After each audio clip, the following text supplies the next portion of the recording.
दोस्तों, राहुल गांधी ने जो जेनजी के द्वारा आंदोलन में गलत कह रहा हूं, दंगे भड़काने की जो बात कही थी, अब वो ऑलरेडी भारत में शुरू हो गई। हमने आपको बताया था कि नेपाल में भी जो हमारी रॉ है उनके पास जानकारी थी, लेकिन उसमें एक बार में ढंग से एक्शन नहीं लिया गया, उसके ऊपर जागी नहीं रहो। लेकिन अब लद्दाख में ये चीजें शुरू हो गई है, वहां पे दंगे भड़काए जा चुके, बीजेपी का दफ्तर फूंक दिया और भी कई वाहनों में आग लगा दी है। और उसके साथ साथ और भी देश के कई राज्यों में दंगे भड़काने शुरू कर दिए हैं। तो अब राहुल गांधी ने जो बात कही थी इनडायरेक्टली दंगे करने की, वो दंगों की आग भड़क चुकी है। और उन दंगों के पीछे क्या साजिश चल रही है, उसी के बारे में आज हम चर्चा करेंगे। इसी पे बात करने के लिए हमारे साथ एक्स ऑफिसर एनके सूद सर। सूद सर, नमस्कार, आपका बहुत बहुत स्वागत है। नमस्कार, बहुत-बहुत शुक्रिया आपका। सूद सर, मैं आपसे ये पूछना चाहूंगा कि वो जो लद्दाख में अभी जो चीजें चल रही हैं, वहां पे हिंसा भड़क गई है, 4 लोग मर भी गए हैं, बहुत सारे घायल भी हो गए हैं। तो राहुल गांधी का इससे क्या कनेक्शन है? सोनम वांगचुक को अभी अभी खबर आ रही है कि उसको गिरफ्तार भी कर लिया गया है। क्या उसमें कांग्रेस का हाथ है? क्या राहुल गांधी की भी गिरफ्तारी होगी या नहीं होगी? क्योंकि काफी लोग जो वीडियो देखते कमेंट में ये चीज जरूर पूछते कि इस बंदे को गिरफ्तार कब किया जाएगा। देखिए करेंगे सोनम वांगचुक की बात करते हैं। ये तो खैर 1.5 साल से कुछ लगा हुआ था हिंदुस्तान के अंदर गड़बड़ करने, उसका पता भी था कि इसके साथ चाइनीज़ कनेक्शन है। लेकिन बहुत सी बातें करेंगे कहाँ-कहाँ से कनेक्शन है। लेकिन उससे पहले ये था कि राहुल गांधी बहुत पिछले 10 साल से कोशिश कर रहे थे कि यहाँ पे वोट की चोरी होती है। वोट की चोरी थी डिफरेंट टाइप से। यानी कि जो ईवीएम उसको हैक किया जाता है।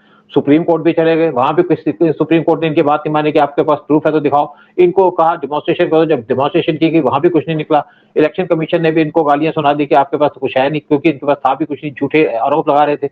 और इसके बाद इन्होंने जो इश्यू शुरू किया वोट चोरी का, और साथ में जब वोट चोरी का इश्यू चल रहा था उसके बीच में इन्होंने एक कोशिश की थी कि जल्दी जैसे स्ट्राइक इंडिया के अंदर की जाएगी, वो यहाँ पे हुआ। इवन तमिलनाडु के अंदर कोशिश की जा रही है, जहाँ पे ना बीजेपी की प्रेजेंस है, ना बीजेपी का कोई एमपी है, ना हार्डली शायद एमएलए भी नहीं होगा। वहां पे कभी डीएमके कभी अन्ना डीएमके, लेकिन इस टाइम पे डीएमके है और कांग्रेस हमेशा वहां पे रही है किसी न किसी पार्टी के साथ। और अब वहां से कोशिश कर रहे हैं दंगे भड़काने की, क्योंकि वहां पे बीजेपी की प्रेजेंस नहीं है, इसलिए इनको आसान भी होगा दंगे भड़काना। गवर्नमेंट वहां पे लोकल गवर्नमेंट को सपोर्ट कर सकती है।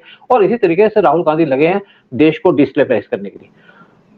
ट्रम्प तो बाहर से कर रहे हैं जो कुछ कर रहे हैं, देश को डिस्टेबलाइज करने की कोशिश कर रहे हैं, लेकिन राहुल गांधी अंदर से लगे हुए। राहुल गांधी अपोजिशन के लीडर हैं, राहुल गांधी एक पॉलिटिकल फैमिली को बिलोंग करते हैं, लेकिन राहुल गांधी देश को नफरत करते हैं, पीएम बनना चाहते हैं, किसी तरीके से लाशों पे इस देश के ऊपर राज करना चाहते हैं। ये है राहुल गांधी का एजेंडा। अब हम बात करते हैं सोनम वांगचुक की। सोनम वांगचुक के ऊपर 1.5 साल से नजर रखी जा रही थी इसकी एक्टिविटीज के ऊपर, और क्योंकि इसके ऊपर कहा जा रहा था कि जो इसकी एक्टिविटीज है इसके चाइनीज कनेक्शन है। लेकिन कई बार ये वीडियो इशू कर देता था, स्टेटमेंट देता था कि चाइनीज चीजों को बायकॉट किया जाए। वो एक दिखावे की बात थी, लेकिन अंदर से चाइना का काम कर रहा था, ताकि इस पे कोई मतलब इसके कोई पास इशू रहे कि ये चाइना के एजेंट नहीं है। लेकिन वांगचुक के ऊपर पूरे तरीके से अब ये स्ट्राइक चल रही थी, यहाँ पे हंगर स्ट्राइक चल रही थी सितंबर 10 से। 7 से 15 और लोग थे। हंगर स्ट्राइक किस बात की कि लेह को दर्जा दिया जाए स्टेट का। आर्टिकल 370 हटने के बाद लेह को अलग बना दिया। इसके बाद यहाँ पे कोशिश की जा रही थी स्टेट का दर्जा दिया जाए, लेकिन गवर्नमेंट वो देगी नहीं। दूसरी जो डिमांड थी इनकी कि इनको आर्टिकल 6 शेड्यूल है उसका दर्जा दिया जाए, उसके बेनिफिट दिए जाए, वो भी इनको नहीं दे सकते। उसके अंदर क्या है कि जो यहाँ पे जगह है वहां पे कोई गवर्नमेंट नहीं, ये चाहते हैं कि यहाँ पे कोई डेवलपमेंट का काम ना हो।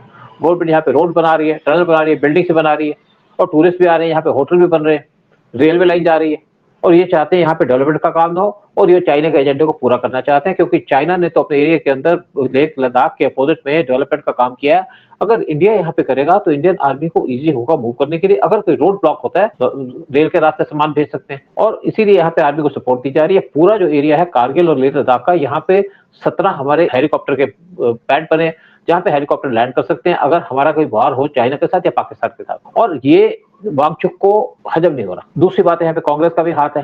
कांग्रेस के एक लोकल एमएलए हैं फुटसोक स्टाजिन सेपाग, उन्होंने भी यहाँ पे बड़ी उल्टी सीधी स्टेटमेंट दी, लोगों को भड़काया।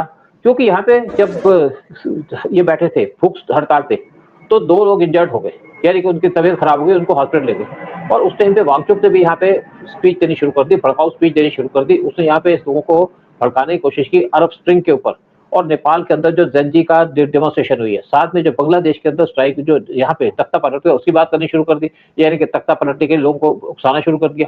और उसी तरीके से जो कांग्रेस के काउंसिल थे उन्होंने भी यहाँ पे लोगों को भड़काया, और उसके बाद पुलिस एक्शन में आ गई। जब यहाँ पे लोग भड़क गए, सितंबर 24 की बात है, तो 4 लोगों की डेथ हो गई, 80 इंजर्ड हो गए, जिसमें से 40 पुलिस के लोग थे।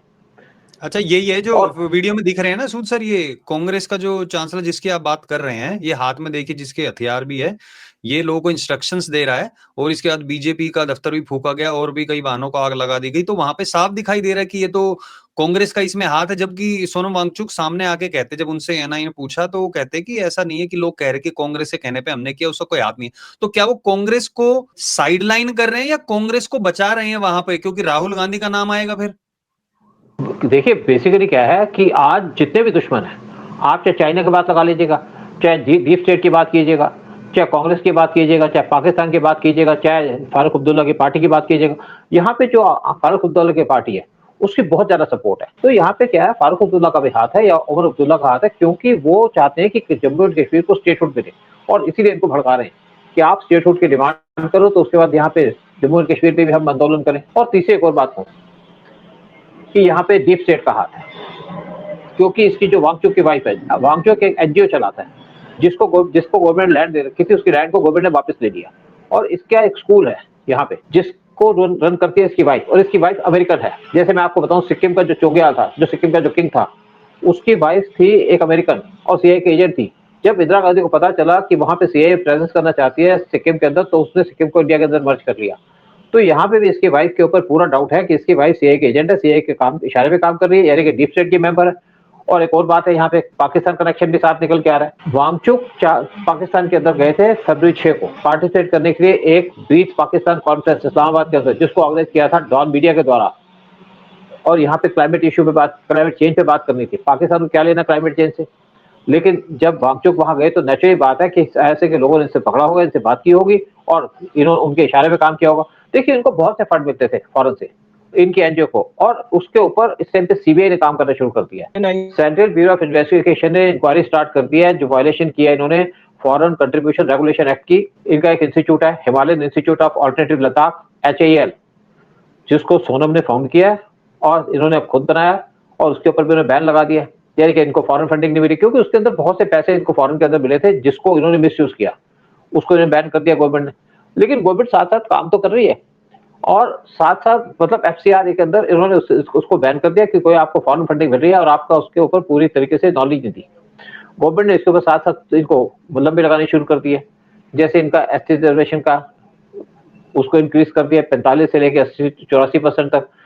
1800 लोगों को जॉब दे रहे हैं, रिक्रूटमेंट का काम शुरू कर दिया है। लोकल काउंसिल के अंदर लेडीज को 33% की रिजर्वेशन दे दी गई है, और इनकी कोई लोकल लैंग्वेज है उसको भी रिकॉग्नाइज कर दिया गया।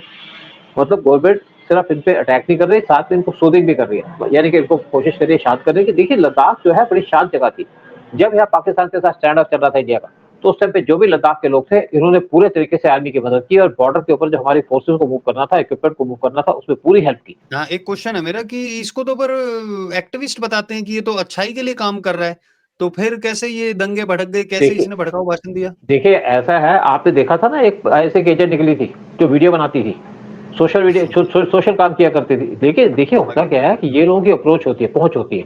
जब ये लोग एक्टिविस्ट का काम करते हैं तो इनकी पहुंच पड़ती है लोगों के साथ। जब इनकी पहुंच पड़ती है तो इनको फॉरेन एजेंसी टारगेट करना शुरू कर देती है, आपने तो खींचना शुरू करती है पैसा दे करके। नॉर्मल आदमी के बस की तो है नहीं, वो सुना कोई एजेंट बनाएगा। हम किसको एजेंट बनाते हैं? कोई इन्फ्लुएंशियल आदमी हो।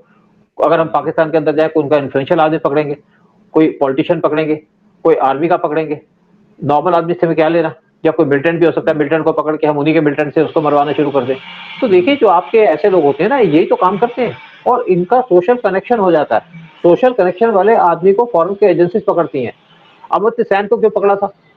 और ऐसे लोगों को पकड़ के जो इनके जो फोर्ड फाउंडेशन है उनको रिवार्ड देना शुरू कर देती है, इनको रिकॉग्नाइज करना शुरू करती है। आप बहुत से जर्नलिस्ट देखोगे जिनको रिवार्ड दिया है यूएसए के द्वारा, और जिसको रिवार्ड देते हैं इसका मतलब है कि उनका एजेंट बन चुका है। इसी तरीके से आपने देखा कि जो अरविंद केजरीवाल थे, उनको भी सीआईए की फंडिंग दी गई थी।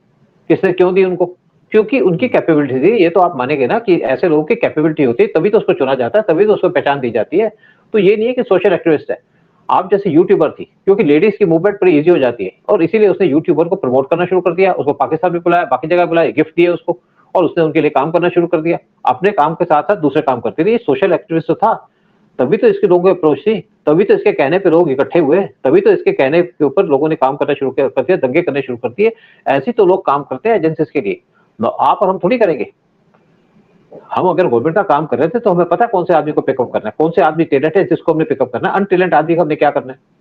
तो सऊद सर अभी इसको अरेस्ट किया गया है, तो इससे क्या वहां के लोग भड़केंगे नहीं? क्योंकि इसका तो बहुत ज्यादा इसको वहां पे सपोर्ट करते हैं लोग। दूसरी चीज, राहुल गांधी, उसका क्या होगा आगे? क्योंकि भारत में अंदर ही इस तरीके की भावनाएं अब भड़काई जा रही हैं, इससे गृह युद्ध होने की, ये जो दंगे भड़कने की बहुत ज्यादा चांसेस दिख रहे हैं अभी तो। देखिए, ये तो कोशिश करते रहेंगे और गवर्नमेंट इस पे कंट्रोल करती रहेगी।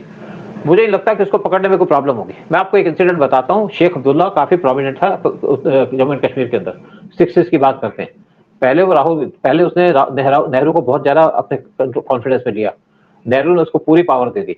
बाद में उसने कुछ ऐसी बातें की जिससे नेहरू भड़क गए। तो नेहरू ने उस टाइम पे कहा कि जो आईबी थी, उस टाइम पे आईबी डील करती थी, रॉ तो था नहीं 60s में, तो उन्होंने कहा भाई इसको अरेस्ट करो। तो बी एन मलिक उस टाइम पे आईबी के चीफ थे। तो वहां पे एक जम्मू एंड कश्मीर पुलिस के एक ऑफिसर थे, सिख थे, उनको जॉब दिया गया, सुप्रिंटेंडेंट ऑफ पुलिस थे वहां पे। उन्होंने कहा जी ऐसा है, मुझे 2 दिन का टाइम दो। 2 दिन का टाइम लेकर के उन्होंने सारी सिचुएशन को ठीक किया। उसके बाद उन्होंने शेख अब्दुल्ला को पकड़ा। शेख अब्दुल्ला 6.25 फुट का आदमी था और जो पुलिस का ऑफिसर था, स्टाउटली बिल्ड था, वो था 5 फुट 6 इंच का। उसने पकड़ा और जीप के अंदर धक्का मार के डाल दिया और कोई दंगा नहीं हुआ। हमारी एजेंसीज अगर सिक्योर हो या हमारी पुलिस इस टाइम पे अलर्ट हो, तो उनको पता है कि कैसे दंगों को कंट्रोल करना है। तो यहाँ पे मुझे नहीं लगता कि दोबारा दंगा होगा तो उसको पकड़ के जेल में डाल दिया जाएगा। वैसे वांगचुक ने कहा था कि मैं अगर बाहर रहूंगा तो मैं ज्यादा उससे, मैं गवर्नमेंट को मुझसे नुकसान नहीं होगा, अगर मैं जेल में जाऊंगा तो यहाँ पे लोग भड़क जाएंगे, और वो इसलिए कि वो जेल नहीं जाना चाहता। लेकिन अब जेल चला गया, जेल में भुगतेगा, और जेल के अंदर तो बड़ा अच्छा खाना मिलता है भाई, बहुत सेवा होगी जेल के अंदर। लेकिन ये जो गवर्नमेंट है बेसिकली अलर्ट गवर्नमेंट है। इंसिडेंट हो गई कोई बात नहीं, लेकिन उसको कंट्रोल करना, और ये गवर्नमेंट यह भी सोच रही होगी कि इसके बाद क्या इश्यू होगा, क्या जम्मू और कश्मीर के अंदर भी ऐसा केस किया जाएगा। क्योंकि हमने डेवलपमेंट तो कर दी, डेवलपमेंट तो बांग्लादेश में बहुत कुछ हुई थी, लेकिन भड़काने वाले लोग अलग होते हैं, दंगे वाले लोग अलग होते हैं। जब आपके नेपाल के अंदर जब दंगे हुए ना, दंगे नहीं थे एक्चुअली, डिमॉन्स्ट्रेशन हो रही थी, लोग जा रहे थे प्रोटेस्ट करने के लिए, लेकिन पीछे से कुछ मोटरसाइकिल के अंदर लोग आए, 400-500 मोटरसाइकिल थी, और वो जो लोग थे उन्होंने तिलक लगाया हुआ था, पटका पहना हुआ था सिर के ऊपर, लेकिन वो सारे के सारे थे रोंगियास। दाढ़ी काटी हुई थी, मूछें काटी हुई थी, और फेस कवर किया हुआ था। उन्होंने आके आग लगानी शुरू कर दी। इवन पशुपतिनाथ टेम्पल के ऊपर घुस करके उन्होंने वहां पे कोशिश की उसको जलाने की। तो वहां पे रोंगियास आए हुए थे। इंडिया के अंदर भी इस टाइम पे 80,000 रोंगियास बैठे हैं, जो कहीं भी जा सकते हैं, किसी को कहीं भी ले जा सकता है। हो सकता है कि कुछ रोंगियास को यहाँ पे भी ले जाया गया हो, लेह लद्दाख के अंदर। बिल्कुल। वैसे वैसे राहुल गांधी की जो सेना है वो रोहिंग्या से कम नहीं है, जो कुछ लोग इस तरीके की हरकतें करते हैं, बट आशा करते हैं कि उनके ऊपर भी जल्दी लगाम लगाई जाए, क्योंकि भारत को अंदर से ही जलाने की जो कोशिश की जा रही है। जनरल रावत जी कहते थे कि भारत जो है वो दो सिरे से नहीं, वो ढाई वॉर झेल रहा है, यानी कि एक चाइना, एक पाकिस्तान, और आधी जो है वो भारत के अंदर ही है। तो ये अंदर वाले लोग हैं, ये ज्यादा खतरनाक है। बाहर से तो बचा लेंगे, लेकिन अंदर से जो काम करते हैं ये बहुत खतरनाक हो जाता है। तो आप लोगों से भी पूछना चाहेंगे, जो कमेंट देख रहे हैं यहाँ पे, कमेंट सेक्शन में आप भी बताइए कि आप लोगों का क्या सोचना है कि सोनम वांगचुक को गिरफ्तार करके क्या सही किया गया और राहुल गांधी का आगे क्या होना चाहिए। बट बहुत बहुत धन्यवाद सूद सर आने के लिए और सारी जानकारी साझा करने के लिए आपका। जय हिंद, जय भारत। जय हिंद, जय भारत।